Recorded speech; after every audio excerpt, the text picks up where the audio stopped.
nariyan pa rin ang mga tinatawag nating mga canceled or wrap POGOs na ayon sa PAOK ay humigit 400 kumpanya.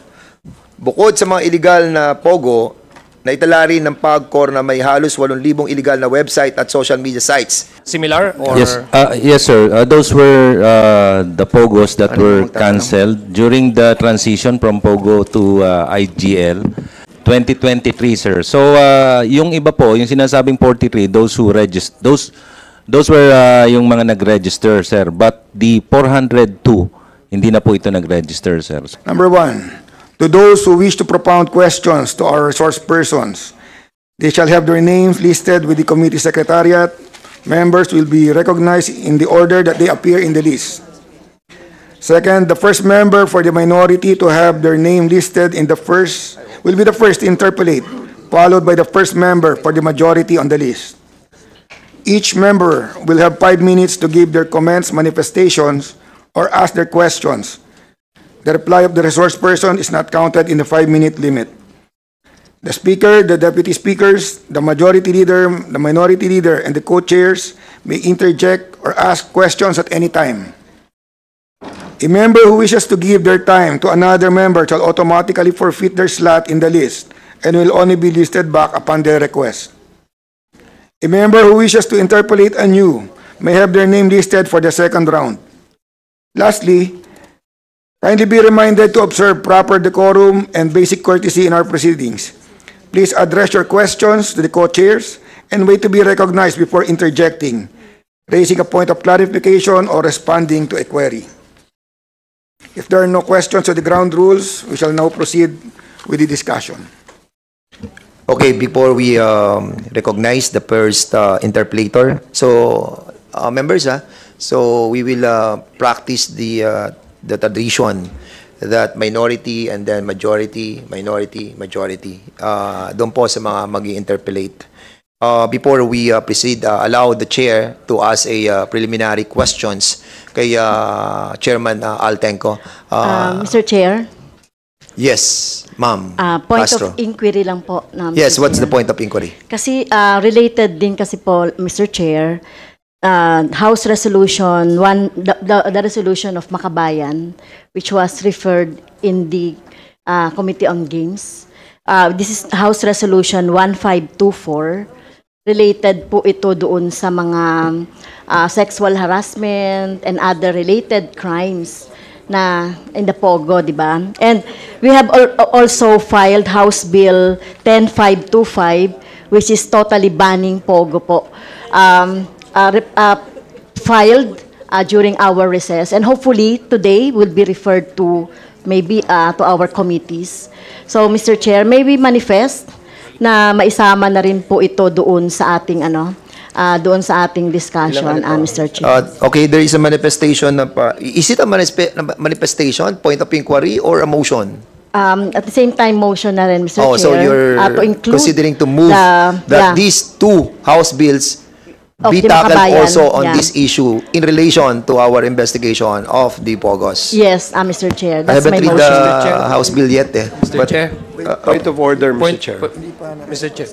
Yes, and that's the reason why I'm asking kung what is the pleasure of the good Congresswoman Castro, because Mr. Chair. at first it was a point of inquiry. Second, it was a manifestation, and then third, it was already a motion. And I know the point of order and the proper procedure is for this House bill to be referred first, no? Oh yes, and the Committee on Rules, and that's the reason why we have discussed the motu proprio that we initiated in our committee and the House bill that was filed in your committee, and the rules of this House have what do you call this ordered us to discuss these House bills and the motu proprio inquiry. And having said that, kung isasama po natin to without passing on the Committee on Rules, we will have some violation on that. So Mr. Chair. I think it is incumbent on us to refer this first the Committee on Rules. Congressman Abante. I also filed in the Committee on Rules September 21, 2022, no? House Bill number 5082, an act banning and declaring illegal Philippine offshore gaming operators and operations. I do not know if this is now moot and academic because the President already made a statement that he is banning Pogo in the country. But still, Mr. Chair, just like what Congresswoman Franz Castro has said, perhaps we could be able to include my bill that was filed 2 years ago, September 21, 2022, in discussion in this committee, Mr. Chair. Yeah. I therefore make a motion on that. Since there's a pronouncement of the President of the banning Yeah. of the POGOs already, and since the House bills that were filed in the Committee on Games and Amusement were already been approved, no? So there's no reason for us to hold the process of finally approving the said House bills. So I think the right action to be taken on that is to have the counterpart in the upper house to tackle the same kind of Senate bill that they are also discussing. May I So therefore basically, make a motion, with Mr. Chair, motion for what, to Congressman Abante? include my bill, House Bill 5082, that was already filed. Yes, we have to, 2022. Chairman Abante, we the same issue that we have tackling with Yes. Congresswoman Franz Castro, we have to put that into the Committee on Rules for them to transmit that bill on our discussion. Madali lang naman po yan, Chairman and Congressman Franz. We'll just have to do the right procedure, and then we will be including that in our discussion as well. Nasa committee Rest rules assured. na yan. Rest assured that we will do that. Okay. Okay? Chair? Thank you so much, Congresswoman Luistro. I remember last committee hearing, we were made to understand that we'll be having an executive session. This pertains to the list of illegal POGOs, which have been submitted already to the committee. And we intend to discuss, in line also with my motion last time, for the issuance of subpoena duces tecum, the articles of incorporation and the general information sheet from the SEC of the possible illegal POGOs which are already in the custody of the committee. So linawin ko lang po, Mr. Chair, as to when are we going to have the executive session? Is it before the hearing or after, sometime after the hearing? If I may, Congresswoman Luistro, so what is the content of the executive session with regards to the illegal POGOs? Because it's all over our, I mean, it's all over the news, you know, the list of the illegal POGOs, because we have already 402 illegal POGOs, and this, I think and I believe, was already been given to a lot of the different members of this committee, and I think also to the media. So the 402 illegal POGOs that were identified by the PAOK-TF and I think the 78 legitimate, which now will also be banned, are already out. So we have all the list. So if we're going to have an executive session, what particular issue are we going to tackle? Mr. Chair, that is just making a reference to the statement that was made during the last hearing. But nevertheless, if our intention is to pursue with the investigation, hold accountable the people who are responsible for the crimes committed, the POGO-related criminalities, then I suppose that I should push the motion for the issuance of subpoena duces tecum, particularly the articles of incorporation and the general information sheet of the companies which are listed as illegal POGOs. Correct. And we have asked the Security and Exchange Commission and also the SEC to provide us with all those articles of incorporation, no, of all those mentioned, no, na mga illegal the illegal bogos. Mr. Chair. Andito po ang SEC. SEC, have you provided us with all the list that Congresswoman Luistro were asking in the last hearing?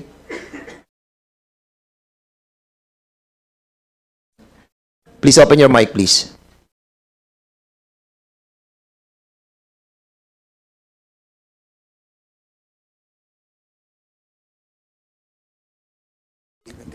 SEC,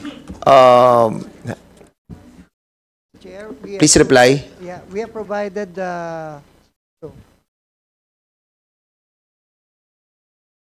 we are also provided the soft copy, Your Honor. We are updating the Google Docs. We provided the committees, and the hard copies are underway, Chair. You have provided us with what? The soft copy initially, Your Honor, To the COMSEC? to the committees, yes. COMSEC?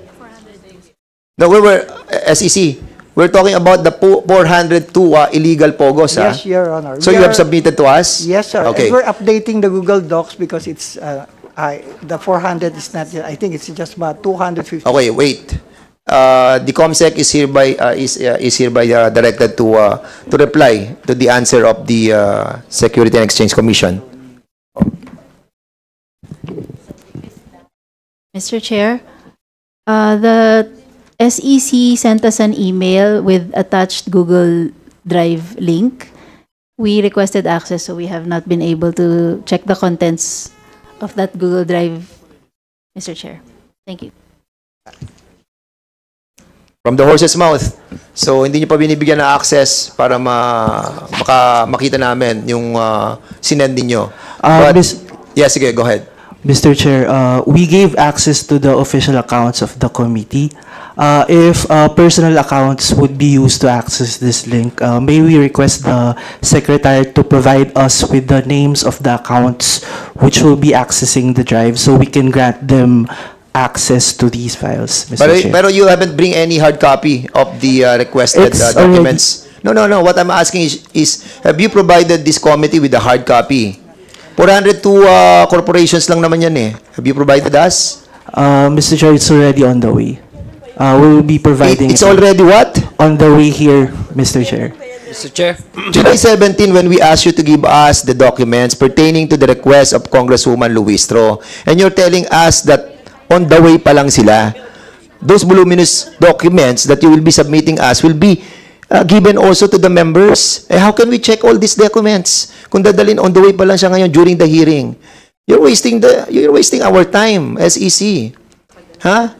Mr. Chair. Hindi na nga po responsable yung pagbibigay niyo ng mga different ng approval sa mga different corporations eh. Actually, yun ang napapag-usapan natin sa Committee on Accounts, sa Committee on Dangerous Drugs, sa Committee on Public Order. Because approve kayo ng approve ng mga corporations. Di ba? Yung GIS, napapalitan every month, pwedeng palitan. Yung iba, nagpapalit at the end of the year na lang. Ang dami yung failure, SEC. And bringing all those documents here, right now, failure na naman kayo. Please, ayusin nyo yung departamento nyo. Mr. Chair, just an inquiry with the indulgence of Congresswoman Luistro. This is germane to her Yes, request, Mr. well, anyway, Chair. before I acknowledge the recognized Congressman Adjong, please sa SEC kasi we need to reform, no? Nakita namin yung pagkakamali dito sa nangyayaring ito, yung pag-approve nyo ng mga iba't ibang korporasyon, doon tayo nagkaroon ng failure eh. Isa yan sa mga naging failure. Di ba? Even doon sa mga... Transmitted are 25 companies lang. O see? 400. Yes, exactly. So on the way pa raw yung 475. Ay yung 375. 25 pa lang yung submitted nyo, di ba? 25? Comsec, can you please answer back, please? Para hindi ako nagsasalita, kayo mismo na we are tasking them to collect all these documents. And to the resource speakers, may this be a reminder na kapag humingi po kami ng mga dokumento, dapat at least 3 days man lang mabigay nyo na sa committee. Kasi hindi naman po kami hindi po kami Superman. Pinag-aaralan din po namin yan. Give us time to study it. After all, this is for all of us. Hindi lang naman sa amin to eh. We can suggest to the SEC what to do. Pero it's suggestion based on what we have studied. Sana magkaroon po tayo ng kooperasyon because the President is specifically stated, di ba? Mahalin natin ang mga Pilipino, mahalin natin ang Pilipinas. Sige, Comsec.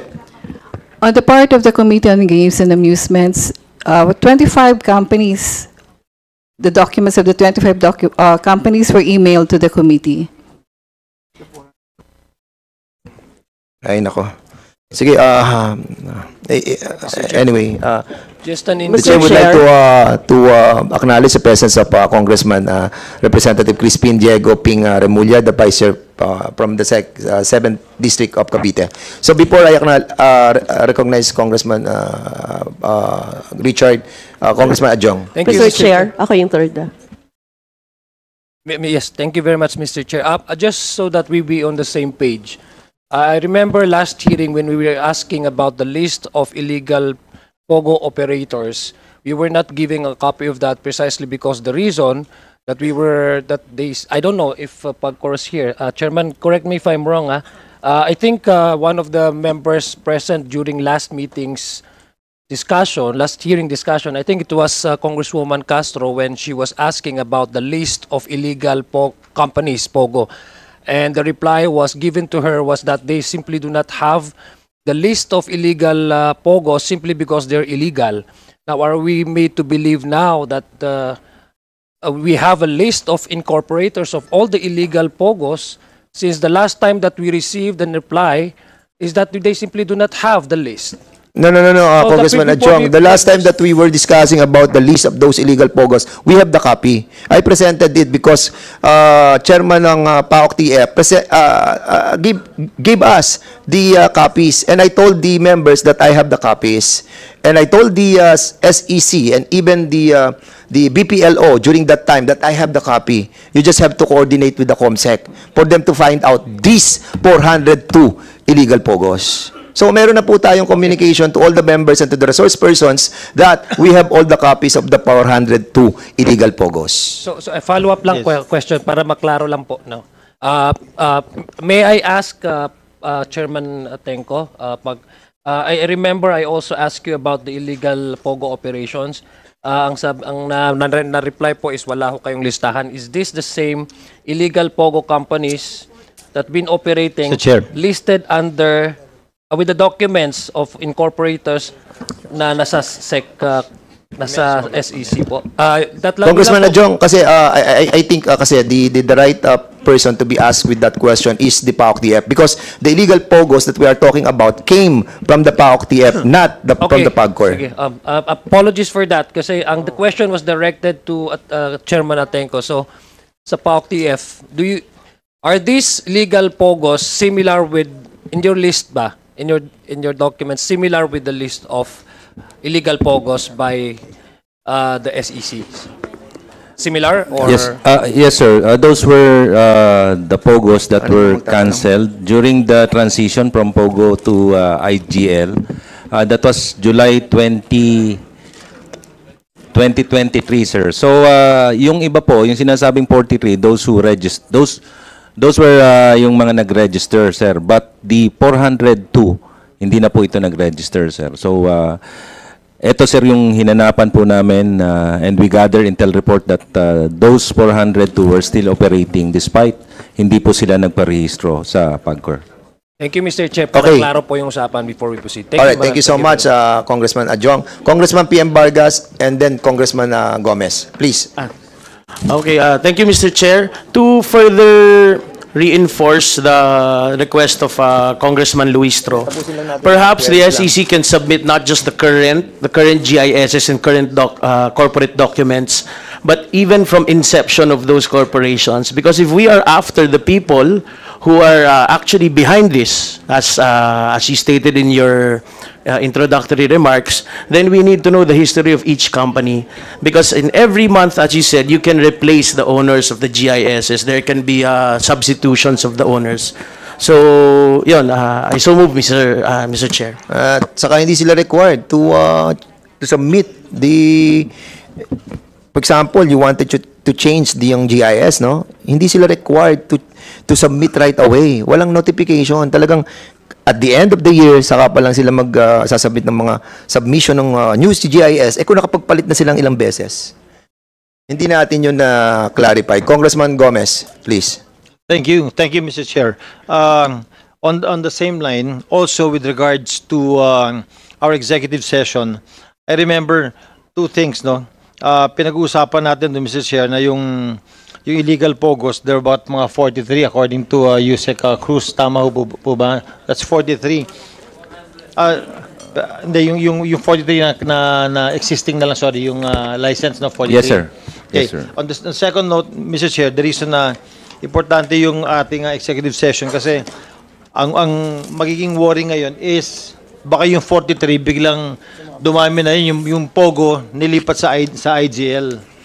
So I think we should check on our list kung yung 43 na yun, still 43. Baka yung dating Pogo nilipat sa IGL, naging mas marami. Okay, so before I recognize Congresswoman Luistro for the last query, so before proceeding to the proper interpellation, I'll be asking Chairman Altenco. Chairman Altenco, so para maging precise po tayo sa lahat ng mga information that we are discussing right now with regards to the legal and illegal, sa legal po, kasi ang daming confusion eh. May salita po kayo kanina na 42. Meron naman doon sa last hearing parang 78. So what is the true numbers of the legal IGLs? Chairman, magandang umaga po sa iyo at sa inyong mga miyembro ng committee. Magandang hapon na po. Ganito po, no, para maliwanag din, no, sa kabatiran lang. Unang-una po, 43 po yung main licenses ng PAGCOR na may IGL. 43. Yan po yung nagmula sa 298. So sa ngayon po, as of this date, 43 po ang may lisensyang legal. Bukod po doon, merong SBPO. Yung pong SBPO ay mga kumpanyang ang linisensya ng PAGCOR, involved po sila as BPOs. Sila po ay nagseserbisyo lamang sa mga malalaking mga gaming companies na nagmumula sa Amerika, Canada at Europa. Wala pong involvement yon sa gaming activity. Katulad lang din po ito ng mga BPO natin, kung saan sila ay nagsiservisyo sa pangangailangan ng mga malalaking kumpanya abroad, dito po sinasagot yung telepono. So yung SBPO po, para mas madaling maintindihan, 14 po yun.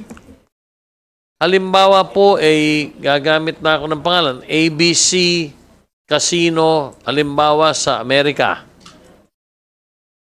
Tatawag po yung customer or yung tumataya at sasabing nakapag-deposito na ako ng $100 halimbawa. Bakit hindi ko ma-withdraw? Bakit yung taya ko hindi tumuloy? Yan po ang sumasagot na niyan dito na po sa Pilipinas. So, yun po ang classification ng special BPO na tinatawag. So, wala po yan kahit anong uri ng gaming activity. Kumbaga po, backroom operations ng malalaking gaming companies sa Amerika, Europe, at gayon din po sa Canada, ang sumasagot po ng kanilang customer service ay dito po sa Pilipinas. So in other words, Chairman, it's more of the communication nung tumataya nasasagot sa atin. Correct. Tapos ang mga tinatawag na exchange of money, kasi platform yan, di ba? Platform. So yung pagbabayad nila nung cost nung tataya sa kanila. Opo. Wala sa atin. In other words, wala po yun. There is no gaming activity. At ang maliwanag po rito, tulad ng isang BPO, hindi po alam ng customer yon na dito sinasagot sa Pilipinas yon. Tumawag kayo halimbawa sa AT&T, sa Uber, sa Mercedes-Benz Financial, hindi po alam nung tumatawag na customer sa ibang bansa ang sumasagot na pala yung Pilipino na. What prevents these other legal pogos that will be closed, like for example, itong mga illegal na to ngayon, to use the SBPO as their pretext on a legal structure that they have? Hindi po mangyayari yun sapagkat dito po, ang kwalipikado lamang, Chairman, ay yung mga malalaking BPO companies natin. Like? Converge. Yung mga nakikita natin sa mga building na kung saan-saan. TELUS, Teleperformance, Skittle, yung mga ganun po. So, in other words, Chairman... Tutuloy ko naman, hindi po ito pwede, Chairman, na nag-incorporate ka sa SEC at pagkatapos nag-apply ka as SBPO tapos magpapasugal ka na. Hindi po magkwa-qualify yun. Basta po maliwanag dito, Chairman, wala pong kinalaman ito sa pagtaya ng isang customer. Okay. Maliwanag na po yan sa SBPO. Opo. That walang involvement ng mga iba't ibang service provider. It's all about the customer relationship and the client, no? Opo. Ang tanong ko sa iyo, Chairman, no, yung 43 na yan na sinasabi nating legal. So, sila ay meron silang license yung 43. Opo, So, meron po sila. how do we have the auditing of this transaction that being done by that 43 companies? Yung 43 po, meron pong monitoring department ang PAGCOR. Ang tawag po doon yung CMED. At doon po, yung CMED, bimibisita po yon sa mga kumpanyang ito para po malaman natin kung tunay na hindi sila nalilihis sa mga panuntunan at mga guidelines ng PAGCOR. Kaya po, Chairman, doon nga po, ang totoo po, 46 yon a month ago. May nahuli po kami or meron kaming naramdaman na konting anomalya or konting paglabag sa mga panuntunan ng PAGCOR, minarapat po kagad naming suspendihin at ultimately cancelin yung lisensya ng tatlo. Kaya po sa ngayon, sa pagharap ko rito at nung nakaraan pa, 43 na lamang po ang lisensyadong kumpanya na nasasabi. Oh, and in accordance with the ng Pogo, 'di ba? Meron kayong third party I think liability audit platform. Ang nag-audit po ngayon COA. May special team po ang COA. Ang nangyari po kasi pag upo ko nung 2022 Agosto, after po a month nakita namin na yung pangkasalukuyan noon na auditor ay meron pong mga kalokohan. Hindi, failure din sila. Opo, kaya po. And even when they submitted the SEC Opo, kaya po ang ginawa namin sila, doon, kinansila namin yon dahil unang-una nakita po na, discovery po namin, nanalo po sila sa bidding nung nakarang administrasyon, lahat po ng sinambit nilang mga dokumento ay puro fake. Alright. Okay. So much for that. So we'll be proceeding doon sa ating pong interpellation proper. So, Congresswoman Luistro pala. Sige, before we proceed, go ahead. Para lang po maunawaan tayo ng ating kapwa Pilipino, bakit yung mga congressmen ay nanggigigil makita yung docs from SEC. This is following the principle of piercing the veil of corporate entity. Di po natin kayang ikulong ang mga korporasyon. It is the people behind these corporations whom we can penalize. And that is for the manifestation, Mr. Chair.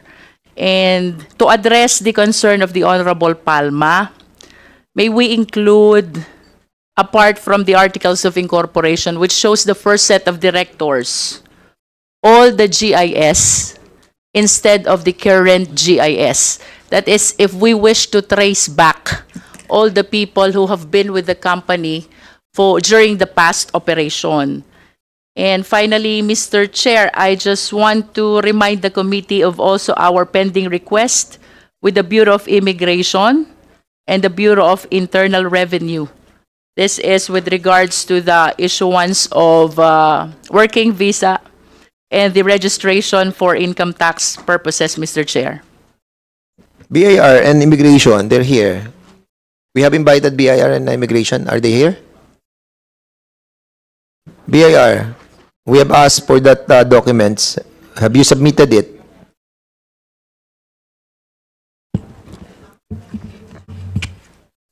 Mr. Chair, I believe we were supposedly going to submit it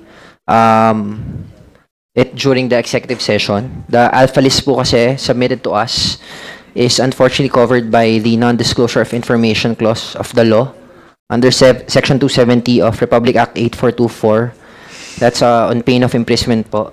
So, Mr. Chair, we were hoping to submit those during the executive session, which is an exemption to the non-disclosure provisions as per Section 20A of the same law, with the heading Submission of Pertinent Information to Congress. By virtue of... Wait. Congresswoman Luistro, what are you asking for? In the past hearing, Mr. Chair, we requested for the records pertaining to the BIR registration of the corporations and perhaps the companies behind these corporations. And I think that we don't need the non-disclosure provision of what law are you stating? National Internal Revenue Code po, Mr. Chair. Okay, sa corporations. Okay, all right, I understand. Sige, go ahead.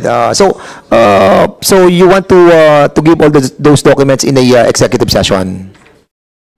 Yes po, as an exemption po to that. But if these corporations that was approved by the SEC and the BIR, illegal na siya per se. For example, makikita mo naman yung mga corporations, different ang mga names, panay Chinese. Ako nga, mamaya may i-discuss ako sa inyo that ditong sa Whirlwind, panay Chinese ang nakalagay na pangalan dun. In the first place, that is ano ba yun? Sa abogado, void ab initio. Di ba? Malina sa simula pa lamang. Are we going to not relax that provision of yours? Mr. Chair, to clarify lang po, as per last hearing po kasi, we were under the impression na yung legal na POGOs po kasi we did not have the list of the 400 plus na ayun, yun ang sinasabi ko. Included kasi, din po ba yung illegal? You listen in the discussion, no, please, resource persons, no. The last hearing, sinabi ko yon dito, tanda ko, that the documents pertaining to the illegal POGOs are with us. Coordinate para at least maibigay sa inyo yung mga yung copy, soft and hard, para mabigay nyo sa amin yung dokumento pertaining to that 402 illegal POGOs. And even the city leagues and municipal league, we invited them over to have these documents for their action unfortunately wala pa rin ang mga liga ng city and municipal. And we have to remind them that hindi po natatapos doon sa pagsasara ng POGO to. Doon pa lang po tayo nagsisimula para maayos natin. Remember, itong 402 na to na hindi natin ng mga illegal at mga legal na isasara, hindi natin alam kung saan pupunta yan. Baka tuwan-tuwa sila dahil wala ng POGO. Kasi, ang gagawin nila, di magbubukis na yan, parang bukis na yan. Di ba? And we have to be more wary about this. Kailangan natin lalong maging mapagmatsyag. In other words. Okay, kung ako, please. Mr. Chair, in the last hearing, BIR was required to submit a list of registered income taxpayers who are foreign nationals and have been issued working visas. The second requirement is for BIR to provide copies of the tax records for the 402 or 407 identified illegal POGOs. Yun po yung requirement natin sa kanila. So, I think the query of the Honorable Luistro is in order. Mr. Chair? Yes, Congresswoman Luis. Thank If- you, Congressman Ako. But before you proceed, the chair would like to recognize our Honorable Aurelio Dong Gonzales, our Senior Deputy Speaker, after which we will be recognizing him in order to deliver the message of the Speaker. So before we proceed, Congressman Representative Eric Buhain is acknowledged. Go ahead, Mr. Congressman. Chair, to supplement the manifestation of the Honorable Akop, I just wish to remind the committee that this request for the issuance of PIR registration is to test the consistency of the records of DOLE, Bureau of Immigration, and BIR with respect to the issuances of working visa, Mr. Chair.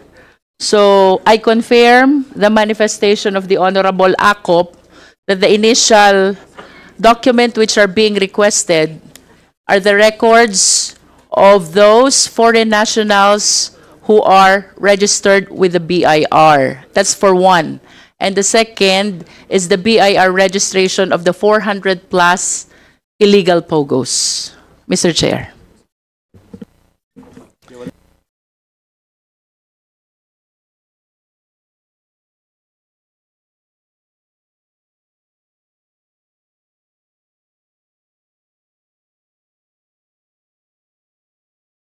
Yes, again, so we need those records badly, no, in order to match it with the DOLE, ano pa ba? BID, ano? Sa BI, ano?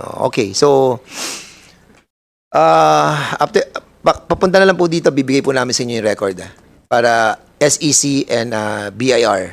Okay? Mr. Alright. Chairman. Sige, so Congressman Barbers. Thank you, Mr. Chairman. Mr. Chairman, just an inquiry. In the last hearing, we have invited personalities to attend in this hearing. May I know from the committee secretary if all those that were invited as requested and was moved by the member of this honorable committee were all in attendance? Unfortunately, I think not everybody who were invited have been here, no. Others have not given any reason for not being present, and that's really saddens me, no. Dahil nga we wanted to find out the comprehensive investigation that we are conducting as much as possible. Sana nandito po sila because ito po yung mandato natin that was given by the speaker, na comprehensive yung investigation that we're going to do.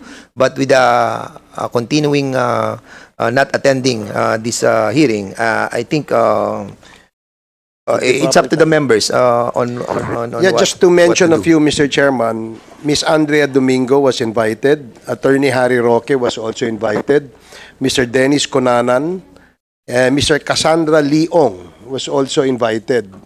Since they're not present and they're not around at the appropriate time, Mr. Chair, maybe we can move that these people be issued a show cause order so that the committee will be enlightened as to the reasons why they are not present in today's hearing. Okay, si Dennis Cunanan, the lawyer of Dennis Cunanan is here right now.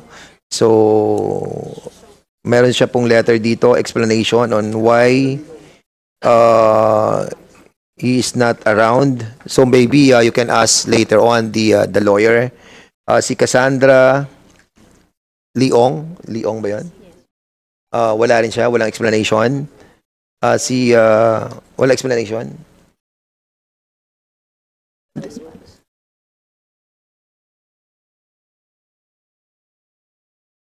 Sige, I'll be asking the COMSEC to state what's this, the mga invitation that we have sent to those personalities, kung ano yung mga Thank you, Mr. Chair. For the invitation extended to Ms. Cassandra Leong via courier, there is no response. For the invitation for Mr. Juan Miguel Alpas and Ms. Jamie Lynn Santos Cruz, also via courier, no response. For Mr. Dennis Conanan, his legal counsel is here. For Attorney Harry Roque, also via courier, no response. And for Ms. Andrea Domingo, still no response. Thank you, Mr. Chair. Okay, in the appropriate time, we will be having a motion on these personalities. So for the meantime, we'll be asking... Just a short question. Yes, Congressman. With Barbers. regards to the topic for today, Mr. Chair. Just for clarification, may difference ho ba yung POGO sa IGL? Meron po ba? I think the best person to answer is Chairman Al. Chairman Al, please. Yes. Salamat po, Chairman. Congressman Barbers, ang prior to my assumption, ang tawag po dito sa mga may lisensya noon ay POGO. Dahil po pinalitan namin yung struktura, pinalitan namin yung mga guidelines, pinalitan na rin namin yung pangalan dahil may stigma po eh. Pero malaki na po ang pagkakaiba. Kaya po, Congressman Barbers, kung tulad po ng nasabi ko nung nakaraan, from 298 po, naging 43 na lamang dahil hindi na po nag-qualify yung mga dating mga may lisensya po na POGO. Ganun lang po, Congressman Barbers. Thank you, Mr. Chair. Kasi kung merong difference yun, I would like also to make a follow-up